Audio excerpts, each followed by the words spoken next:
សាច់គោស្តេកបែបខ្មែរកូនកាត់អញ្ចឹងណាបងប្អូនឆ្ងាញ់ហើយលឿនទៀតដោយគ្រឿងផ្សំសុទ្ធតែមាននៅក្នុងផ្ទះយើងអញ្ចឹងណាមុនដំបូងប្តីខ្ញុំគាត់ធ្វើទឹកជ្រលក់មុនរបស់សាច់គោស្តេកហ្នឹងយើងធ្វើតាមក្រោយដើម្បីយើងញ៉ាំក្តៅៗឆ្ងាញ់ខ្ទឹមនិងម្ទេសហើយយកទៅបុកជាមួយនឹងស្ករសប៊ីចេង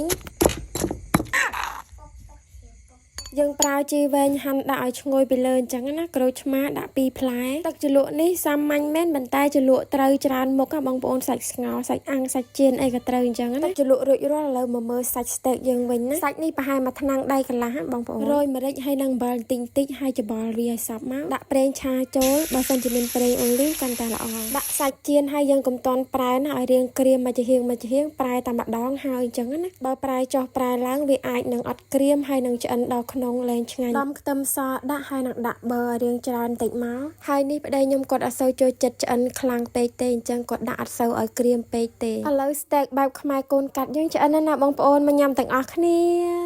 ដាក់មួយសិនជប់ភ្លក់ក្រោយ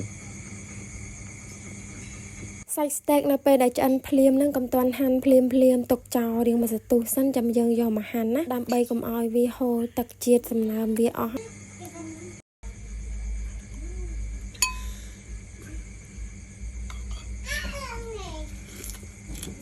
ញ៉ាំទ្របជាមួយបន្លែកាន់តែឆ្ងាញ់ទៀតទេបងប្អូនអើយសឹកមាត់ហេវយកអី